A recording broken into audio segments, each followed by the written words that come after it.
President Ruto calls it ending second-class citizenship. But in May 2026, the free roam for IDs is meeting a hard reality. From the smoking ruins in Kitui border to a rescue operation in a Nairobi bedroom, Kenya is facing a crisis of integration. Today, Mummy Kenya interrogates the collision of laws, the clash of cultures, and the two powerful men at the heart of the storm.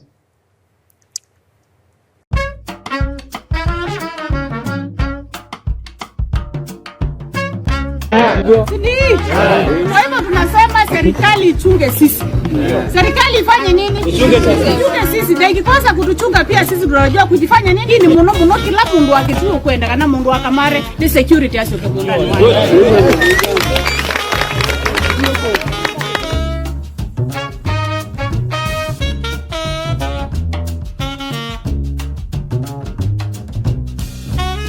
Sisi ni raia kutoka Garissa. Tulikuwa tumesafiri kutoka Nairobi, kutoka Nairobi tulikuwa tunaelekea na Garissa. Bahati yetu tukiwa tunapita Nguni, kuna basi yetu moja ilikuwa imetangulia, ilikuwa imefika ukasi, imevamiwa, ikavurugwa. Hapa kuna mabasi 5 ziko hapa, iko G-Coach, Alma, Pacific, Ryan zote ziko hapa. Magari za ndogo private ya kubeba ziko hapa. Lori zote ziko hapa. Tuko hapa kwa sababu ya usalama yetu. Ile station ambayo tuko ni Nguni Police Station. Askari wanajaribu kuzuia kuhakikisha usalama yetu uko sawa.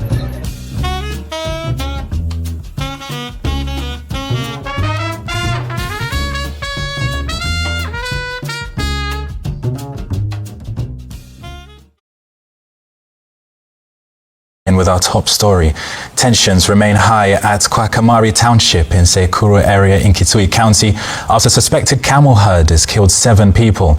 Kitui County Commissioner Erastus Mbui has confirmed that the bodies bearing gunshot wounds and deep machete cuts were taken to the Kuso Level 4 hospital mortuary, with one man who sustained gunshot injuries admitted at another local hospital in critical condition. The motive of the attack is still unclear, but local administrators suspect that it is part of a series of retaliatory attacks after unknown people killed a herder in the region. A petrol station and a motorbike were also set ablaze during the Saturday attack that forced residents to flee their homes. In April 2026, the Garissa-Kitui border turned red. 8 people were killed in Sekuru as camel herders and local farmers clashed over land. For decades, the vetting process for IDs acted as a slow, painful barrier for northern communities. But since Ruto removed it, the free roam has allowed thousands of herders to migrate deeper into Kitui. The locals say it's an invasion. The herders say it's survival. But without a structured system to manage this new freedom, the road to integration is currently paved with blocked highways and burnt homes. Armed with bows and arrows, and with anger etched across their faces, residents of Kwakamari village in Sekuru sublocation Kitui County present the stark reality of what transpired Saturday afternoon. Locals are still struggling to come to terms with the brazen daylight attack that occurred on Saturday afternoon. According to the locals, the assailants are suspected to be from a pastoralist community. First descended on this local shopping center, where they opened fire on traders before attacking them with machetes. The attackers then set shops ablaze before advancing into nearby homesteads. Sunday morning, the scale of destruction was devastating. Garissa County ni yetu, si Wajaluo, si Wakamba na si Wameru. It belongs to us. Sisi ndio Garissa ni yetu. Kenya kila mtu anaishi upande yake. Murkomen, we don't want to see a officer ambaye anajiita OCS ama anajiita CCIO ama anajiita nini ambayo sio Msomali katika hii Garissa, kwa sababu wakae kwao ndio wafanye kazi. Kila mtu anaelewana na mtu yake. Garissa County ni yetu, si Wajaluo, si Wakamba na si Wameru. It belongs to us. Sisi ndio Garissa ni yetu. Chalo ni Nywele Ngumu. Every Nywele Ngumu staying in Garissa is brother to Chalo. So tukiua mwingine, that is tit for tat is fair. Sasa tunaweza fanya mambo yote. While the borders burn, the battle for the soul of the child is being fought in our cities. Last week, Nairobi official Jeffrey Mosiria rescued a pregnant 14-year-old girl from a 60-year-old man in Kasarani. The man's defense? It's our culture. It's our Sheria. This is the collision. Our constitution says 18 is the law. But as northern communities integrate into Nairobi and Central, they bring their traditional codes with them. If we give the roam for IDs, but don't enforce the Children's Act, are we truly one nation under one law? Or are we just sharing a zip code while living in different centuries? Huyu ni mtoto wa miaka 14, aliolewa na huyu mbaba wa 46 years, akiwa na miaka 12. Umelala jamaa ujailala na yeye? Sijalala. Na yeye mnakaa kwa nyumba moja? Already kako na mimba. Sika ameniambia kakikula kanatapika. Ashaweka mimba already. Huyu ni mtoto mdogo, 14 years. This a kid, this a baby. This is a baby. Mami, pole, acha kulia. It shall be well. It shall be well. Hata kama uko na hiyo, utasaidiwa, utapata mtoto, utarudi shule, usome, ule mtoto wako. Wacha nikwambie. Kulingana na dini yetu. Na mila ya Kisomali. Msichana akishafikisha umri ya kuolewa anaolewa. Umri ya kuolewa ni gani? Umri ya kuolewa? Mimi mwenyewe nimeona msichana akiwa miaka 9 ameolewa. Miaka 9? 11 akiwa na mtoto kwa mgongoni. Mtoto wa miaka 11? Akiwa 9 ameolewa. Huyu mzee lazima akuwe funzo kwa wengine wenye wameoa watoto under age. Wanatuharibia sisi kama Waislamu, wanatuharibia dini sasa. The government itself is split. Rigathi Gachagua has become the accountability hawk.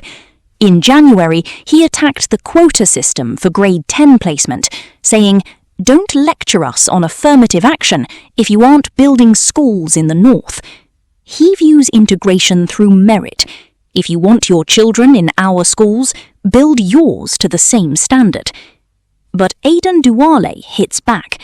To Duale, integration is about health and systemic justice. His Iwene acceleration plan is meant to stop mothers and newborns from dying in the north. To Duale, Gachagua's merit-only talk is regional chest-thumping that ignores 60 years of neglect. One man wants accountability, the other wants historical healing. Shillings. They have the opportunity to develop institutions of the highest standards possible in Kenya. Not just for the children of those areas, but for the children of Kenya. I traveled as deputy president to those areas, and I don't see any institutions, despite the massive funding that taxpayers have channeled to those counties. Yet in counties that have received less money, in Western Kenya, in Rift Valley, here in the mountain, when you go around, you see beautiful institutions. I want to say that we need to have a national conversation about zoning of placement. Nilala hapa Mandera, huyo mtu wa mlima amesema amekutana na Al-Shabaab. Hiyo ni matusi ama si matusi? Hiyo ni kutusi watu wa Somali wa Northeastern ama si matusi? Wakati vijana wetu, machifu wetu wameshikwa na wakora na tukaenda kuwatafuta, huyo mtu wa mlima alisema hawa machifu wameenda kukata kipande na kura. Ni matusi ama si matusi? Ni matusi ama si matusi? Si ni madharau hiyo? Si ni madharau? Wakati Ruto alienda Wajir na ile maneno ya discrimination, ya ubaguzi, ya kipande, na pasipoti, na birth certificate, akatoa vetting, akaweka sahihi huko Orehe Wajir, huyo mtu wa mlima alisema Ruto anafanya hiyo ili apate kura ya hawa Somali na kura haipe. Ni matusi si matusi? Matusi si matusi? Wewe ukitusi sisi sababu ya William Ruto ile mazuri ametufanyia, 2027 sisi pia tutakufa na William Ruto. The truth? Ruto's ID policy was a noble step toward equality, but an ID is just a card. True integration requires a conversation about values. We can't have a country where Gachagua demands merit while schools in the north remain empty. We can't have a country where Duale fights for maternal health while 14-year-olds are still being married off in Kasarani. Integration is not just about the right to move. It's about the duty to follow the same constitution, from the mosque to the church, from Garissa to Kitui. Equalizing, why we use the word marginalization when we talk about Northeastern and those counties. Maybe just start from there. Because there's a lot of people who don't understand where we're working, where we're starting from, and then now we can get into why you think that these counties have done more with those devolved funds. But just give us context into why these counties are marginalized or considered marginalized. I think that's quite historical, and it will take a long lecture on history and the formation of the nation state in Kenya. Because when we got independence in 1963, first of all, before independence, historians will tell you the nation state called Kenya, the boundaries kept shifting. At some point, it was all the way from Kismayu to Naivasha. And then it moved from Naivasha to where it is in Western Kenya, but it also moved from Kismayu to where her boundary is. And this is because of the horse trading there was between the colonialists, in the partitioning of Africa, and then the resultant effect of the results of the world wars and all that affected these boundaries. So when we got our independence in 1963, there were counties called the NFD, the Northern Frontier Districts. Actually, they used to be called NFD and the two contiguous districts. And that's everything from Marsabit to Lamu. Lamu and Tana River were the two contiguous districts. But Marsabit, Isiolo, Wajir, Garissa, and Mandera were called the Northern Frontier District. So these Northern Frontier District sections, together with the two contiguous districts, there was a lot of push for secession. They said, we want to be part of Somalia.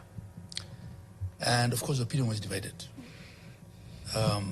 There was a percentage that said we want to be our own country. Another percentage that were unionists, they said, no, we want to be part of Kenya. But a majority of the people said they want to be part of Somalia. Pursuant to that, then broke out the Shifta War. After a referendum was done, and the British still decided, regardless of what the outcome of the referendum is, you will be part of Kenya. So there was a secession war. And that secession war then resulted in militarization of the area and emergency laws. So from the beginning, that part of the country was never really embraced. It was deemed to be problematic, but it wasn't let go. So it had to be retained by force. And then this resulted in that guerrilla warfare called the Shifta War and whatever. At the same time, when this was happening from a security and territorial integrity perspective, there was also the question of economic policy that was happening. And the initial economic policy that guided this country for a long time was what is commonly referred to as Sessional Paper number 10 of 1965. Right. African socialism and its, effect on planning in Kenya or something like that. Its application. Its application, yes, to planning in Kenya, something like that. Can't remember the exact wordings. So that Sessional Paper number 10 of 1965 then categorized the country into two areas. Areas with high potential and areas with low potential. So these NFD counties, together with a lot of other asals, other arid and semi-arid, which once receiving sufficient rainfall, were deemed to be low potential areas, and a conscious decision was made from a policy perspective not to invest in them. So there was very little investment in infrastructure, health, education, water, etc.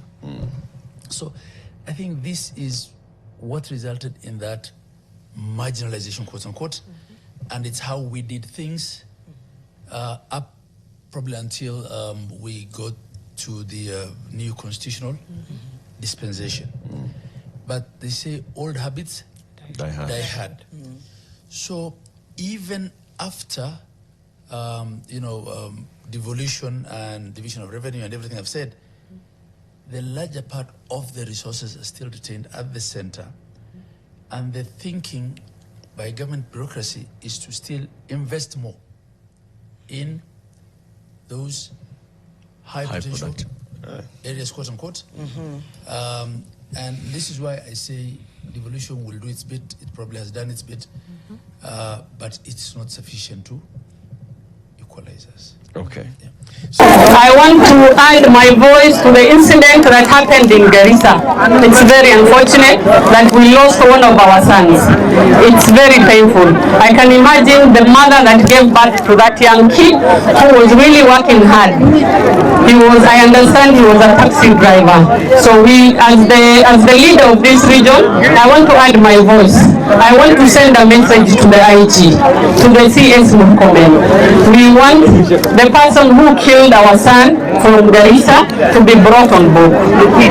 We are not negotiating on that. And we also don't agree with our members who talk and recklessly. We are one people, we are one Kenya, and we say we want one Kenya. See?